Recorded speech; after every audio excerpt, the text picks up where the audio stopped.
Friends, स्वागत है आपका आपके अपने YouTube channel Divya Ayurvedic centre BMS में। फ्रेंड्स, मैं हूं सुनील। आज हम पढ़ने वाले हैं अग्नि। आज हम जानेंगे कि भोजन का पाचन यानी कि डाइजेशन आयुर्वेद में किस तरीके से बताया गया है। आयुर्वेद के अनुसार भोजन का पाचन यानी कि डाइजेशन किस तरीके से होता है। तो हम जानेंगे कि अग्नि क्या है, जठराग्नि क्या है, भूताग्नि क्या है, धातुअग्नि क्या है। ठीक है, तो सबसे पहले तो अग्नि क्या है।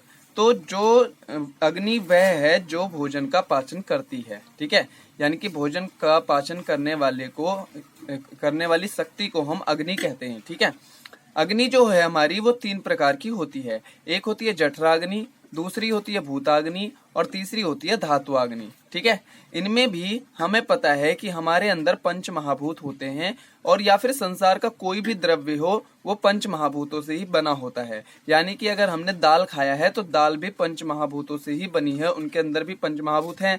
तो हमारी बॉडी में भी पंच महाभूत हैं। अब हमने दाल जो खाया है उसके अंदर जो पंच महाभूत थे उनको पचाने के लिए जिस अग्नि की जरूरत होती है वो हमारी भूताग्नि कहलाती है।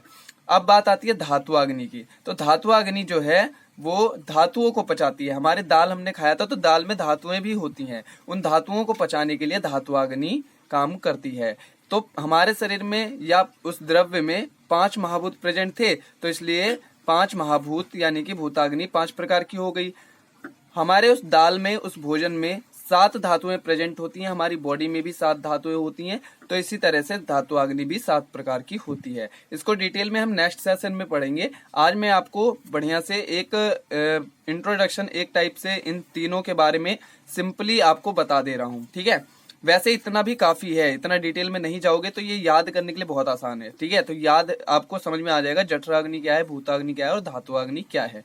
तो हम शुरू करते हैं कि किस तरीके से आयुर्वेद में पाचन होता है। तो हम बात करते हैं अग्नि की। अग्नि 3 प्रकार की होती थी, जठराग्नि, भूताग्नि और धातुअग्नि। ठीक है, सबसे पहले जठराग्नि पाचन करती है भोजन का। हम खाना खाते हैं तो उसका सबसे पहले पाचन कौन करता है? तो उसका सबसे पहले पाचन करता है जठराग्नि, जो कि हमारे पेट में होती है। ठीक है, आमाशय में प्रेजेंट होती है। तो ये होता क्या है, जब हमने खाना खाया तो वो जब आमाशय में गया तो वहां पर क्या होगा, जो समान वायु होता है ये वात का यानी वायु का एक प्रकार है, वात का एक प्रकार है। तो ये समान वायु जो है वो प्रेरित करता है जठराग्नि को, जिसकी वजह से जठराग्नि प्रबल हो जाती है यानी कि प्रदीप्त हो जाती है। जब जठराग्नि प्रदीप्त हो जाती है तो ये भोजन का पाचन करती है और इसके पाचन के फलस्वरूप 2 प्रकार के पाक हमें मिलते हैं। एक को हम रस कहते हैं और एक को हम मल कहते हैं। मल जो होता है वो हमारे मल के मार्ग से बाहर निकल जाता है और जो रस होता है वो हमें ताकत प्रदान करता है। अब हमें पता है कि हमारे शरीर में पंच महाभूत हैं और हमारे शरीर में धातुएं हैं और हमने जो द्रव्य खाया है उसके अंदर भी पंच महाभूत है और उनके अंदर भी धातुएं हैं। यहाँ पे भोजन का तो पाचन हो गया। अब भोजन के अंदर जो पंच महाभूत प्रेजेंट थे और धातुएं प्रेजेंट थी वो अभी इस रस में बची हुई हैं। ठीक है, तो अब उनका पाचन होगा। तो जब जठराग्नि यहाँ तक पाचन कर देती है तो उसके बाद जठराग्नि प्रेरित करती है भूताग्नि को। ठीक है, भूताग्नि को क्या करती है? प्रेरित करती है और यानी कि बल देती है। ठीक है, यानी कि भूताग्नि जठराग्नि से बल लेकर अपना काम शुरू कर देता है। अब ये क्या करता है, तो भूताग्नि जो है वो अपने अपने महाभूतों का परिपाक करती है। मैंने आपको बताया पंच महाभूत मतलब भूताग्नि भी 5 प्रकार की होती है। तो हर भूताग्नि अपने अपने महाभूतों का परिपाक करेगी। ठीक है, एक बात यहाँ पे मैं और बता दूं, हम बार बार भूताग्नि की बात करे जा रहे हैं कि अपने अपने महाभूतों का परिपाक करती है, तो हमारे मन में क्वेश्चन आ रहा होगा कि वो 5 महाभूत कौन कौन से हैं। ठीक है, मतलब 5 भूताग्नि कौन कौन सी हैं। तो हमें पता है पंच महाभूत हमारे कौन कौन से होते हैं।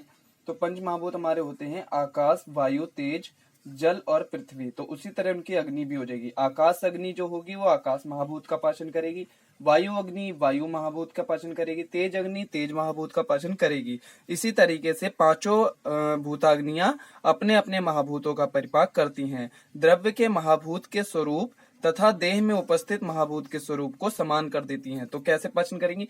जो हमारे द्रव्य में महाभूत प्रेजेंट थे उनका परिपाक करके जो हमारे शरीर में महाभूत प्रेजेंट है उनके समान कर देगी। और फिर क्या होगा, तो जब एक समान हो जाएंगे तो वो क्या करेंगे, जो परिपाक होकर जो रस बना है वो अपने अपने अंशों को वृद्धि और पोषण करेगा। ठीक है, तो यहाँ पर क्या होगा, जब उनके समान हो जाएंगे तो वह अपने अपने अंशों के वृद्धि एवं पोषण में समर्थ हो जाते हैं। यानी कि जो हमारे खाने में भोजन में मान लो आकाश महाभूत प्रेजेंट था, वो हमारे शरीर के आकाश महाभूत के समान जब हो जाएगा तो वो हमारे शरीर के आकाश महाभूत की वृद्धि और उसके पोषण में समर्थ हो जाएगा। तो ये काम था भूताग्नि का। अब यहाँ पर जो चीज हमारा बनेगा, जो पाक हमारा बनेगा, उसमें क्या कमी रह जाएगी? अभी धातुएं नहीं पचेंगी, धातुएं बची रह गई।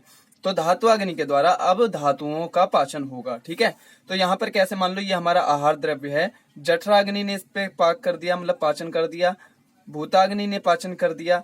तो इन दोनों के पाचन के फल स्वरूप हमें एक सार भाग मिला था जिसको हम रस कहते थे। ठीक है, तो इस रस के अंदर भूतों का, पंच महाभूतों का पाचन हो चुका है। अब इसके अंदर बची हुई हैं अभी धातुएं। तो अब यहाँ पर क्या होगा? धात्वा अग्नि की क्रिया प्रारंभ हो जाएगी। ठीक है, धात्वा अग्नि की क्रिया प्रारंभ हो जाएगी। तो जब धातुएं मतलब धात्वा अग्नि इस पे काम करेगी तो उसके फलस्वरूप दो प्रकार के पाक हमें मिलेंगे। एक को हम कहेंगे प्रसाद रूप और एक को हम कहेंगे किट रूप। यहाँ पर जो प्रसाद रूप बन रहा है इसके अंदर देखो सबका पाचन हो चुका है। अब भूताग्नि के द्वारा पंच महाभूतों का पाचन हो चुका है। जठराग्नि के द्वारा जो इसमें बड़े बड़े न्यूट्रिएंट्स थे उनका पाचन हो चुका है। धात्वाग्नि के द्वारा इसमें धातुओं का पाचन हो चुका है। अब सब चीजों का पाचन हो चुका है। अब ये प्रसाद रूप को हम रस भी कह सकते हैं इसको। ये जो है इसको हम ओज कह सकते हैं, क्योंकि हमने ओज में पढ़ा था कि ओज क्या होता है। तो जब हमारे भोजन का पूरी तरह से पाचन हो जाता है, उसका जो निचोड़ आता है, पूरा मतलब कंप्लीट डाइजेशन के बाद जो निचोड़ आता है यानी जो रस बनता है, उसी को हम ओज कहते हैं। ठीक है, और ये हमारे शरीर को जिंदा रखती है। ठीक है, इसी के द्वारा हम जिंदा रहते हैं। तो यानी कि ये हमारे शरीर को शक्ति प्रदान करते हैं। और जो ये हमारा किट रूप बनता है लास्ट में, ये मल रूप में शरीर से निष्कासित हो जाता है, शरीर से बाहर निकल जाता है। ठीक है, तो ये थी हमारी अग्नि। हमने एक बार फटाफट रिवीजन करते हैं। अग्नि हमने 3 प्रकार की पढ़ी, जठराग्नि, भूताग्नि, धात्वाग्नि। ठीक है, जठराग्नि क्या करती है? भोजन का पाचन करती है। किस तरीके से? समान वायु प्रेरित करती है जठराग्नि को, जठराग्नि प्रदीप्त हो जाती है, भोजन का पाचन करती है जिससे रस और मल बनता है। उसके बाद जठराग्नि बल प्रदान करती है भूताग्नि को। भूताग्नि क्या करती है? अपने अपने महाभूतों का परिपाक करती है। द्रव्य के महाभूत, जो द्रव्य में महाभूत प्रेजेंट होते हैं और जो हमारे शरीर में महाभूत प्रेजेंट होते हैं, उन दोनों को एक समान कर देती है, जिसकी वजह से जो द्रव्य में महाभूत प्रेजेंट थे वो हमारे शरीर के महाभूतों को वृद्धि और पोषण देते हैं। ठीक है, उसके बाद क्या होगा? अब बचती है उसमें धातुएं। तो उन धातुओं के पाचन के लिए प्रेजेंट होती है हमारी धात्वाग्नि। जब जठराग्नि और भूताग्नि उस पे काम कर लेती है, पाचन कर देती है भोजन का, जो सार भाग बनता है उसे हम रस कहते हैं। उस रस में अभी धातुएं नहीं पची होती हैं, तो धात्वाग्नि की क्रिया प्रारंभ हो जाती है उस रस के ऊपर, उस सार भाग के ऊपर।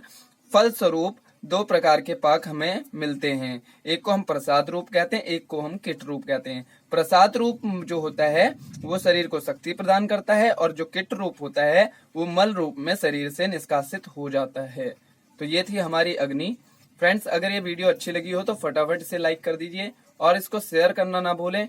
फटाफट से इस पे कमेंट करके बताइए वीडियो कैसी लगी। फ्रेंड्स, और भी लेक्चर में फटाफट कोशिश कर रहा हूँ जितना ज्यादा हो सके आपके लिए मैं अपलोड करता रहूं, लेकिन आप भी मेरा साथ दीजिए जिससे मैं ज्यादा से ज्यादा लेक्चर आपको दे सकूं। ठीक है, तो इसको फटाफट शेयर जरूर करना फ्रेंड्स, ताकि हमारे कमेंट्स अच्छे आए तो मैं और कोशिश करूंगा और अच्छे बताने की कोशिश करूंगा। हमारे सब्सक्राइबर बढ़ने चाहिए। ठीक है, तो मिलते हैं फ्रेंड्स नेक्स्ट वीडियो में। अग्नि हमारी यहाँ कंप्लीट हुई है। ठीक है, नेक्स्ट वीडियो में नए टॉपिक के साथ। टेक केयर, ख्याल रखना अपना, मिलते हैं।